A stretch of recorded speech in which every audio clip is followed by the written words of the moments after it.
કાલે ચોટીલાના દર્શન કર્યા પછી હવે આપણે આવી ગયા છે, આપણે ક્યાં આવી ગયા? સારંગપુર આવી ગયા. અમે લોકો આવી ગયા છે સારંગપુર હનુમાનજીના ધામે. મંગળવાર છે, બહુ સરસ દિવસ, એટલે અહીંયા બહુ ભીડ હતી. રાત્રે તો અમને હોટલ બી મળી નહીં, માંડ એક હોટલ મળી, એવી તકલીફ બહુ થઈ ગઈ હતી. તો હવે અત્યારે હવે જે તકલીફ થઈ હવે દાદા આપણું સારું થશે. હવે આપણે જરીક દર્શન કરાવીએ ભક્તોને, આપણે બી દર્શન કરી લઈએ. હજુ બધી ભવ્ય મહેલ જેવી રૂમો છે, પણ દિવાળીના લીધે અમને કંઈ મળી નહીં એક બી રૂમો.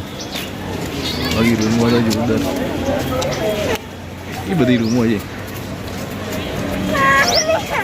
તહેવારના ટાઈમમાં નહીં આવતા, તહેવાર વગર આવજો તો અહીંયા બધી રૂમો મળે છે.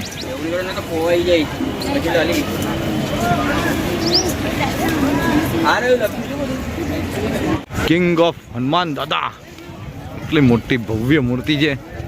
લોકો અહીંયા બહુ જ બધા આવ્યા છે દર્શન કરવા. જુઓ તમે શું મોટું, એક નંબર.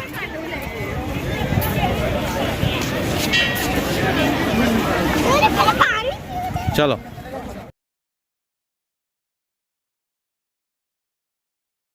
લાઈનમાં અમે ઉભા રહીએ છીએ. કેટલી બધી લાઈન છે, 2 જણા ઊભા છે. જોઈએ વારો ક્યારે આવે છે.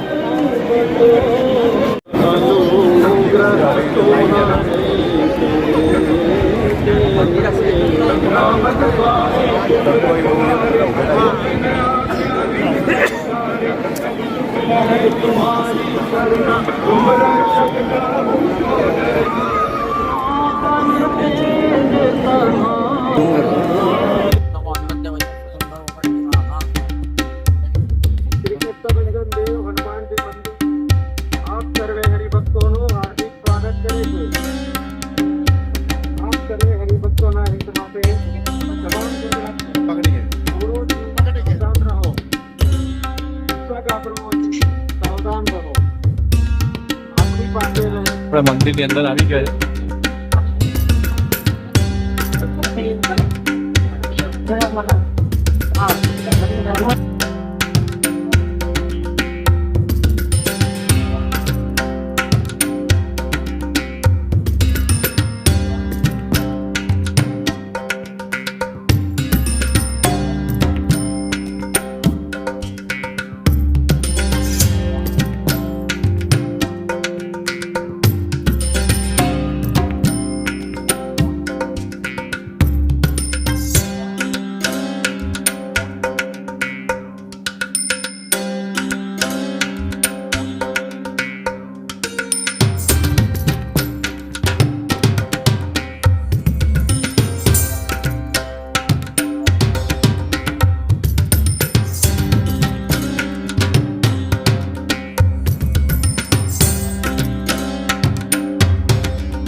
અમારા દર્શન થઈ ગયા છે ને સરસ રીતે દર્શન થયા દાદાના.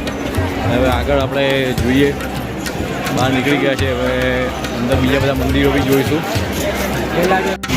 હજુ અહીંયાથી હનુમાન દાદા સરસ દેખાય છે ને અહીંયા કાર પાર્કિંગ તરફ અમે જઈ રહ્યા છે. અંદર બીજું બધું જોવા, ભીડના હિસાબે અમે કશું જોઈ ના શકીએ, બહુ જ ભીડ છે.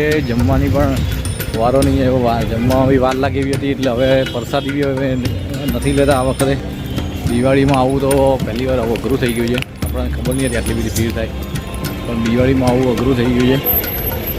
તો કંઈ નહીં, આપણે દાદાના દર્શન બહુ મસ્ત થયા. પણ હવે દર્શન કરીને હવે આગળની શરૂઆત કરીએ. હવે ક્યાં જઈએ છીએ જોઈએ, પણ દર્શન બહુ સરસ થયા. તમે બી કહેજો કમેન્ટમાં, તમે બી અહીંયા આવજો. મસ્ત બની મંદિર હનુમાન દાદા સારંગપુરમાં. આપણે આગળ પણ વિડીયો બનાવ્યો છે આની પર આખો, આગળ પણ આપણે અહીંયા આવ્યા છે. એ વિડીયો મારો જોઈ લેજો અંદર. અને અહીંયાની આખી જે કથા છે એ કથા પણ આપણે કીધેલી છે જૂના વિડીયોમાં, એ પણ જોતા રહેજો. લાઈક અને સબસ્ક્રાઈબ કરજો મારો વિડીયો.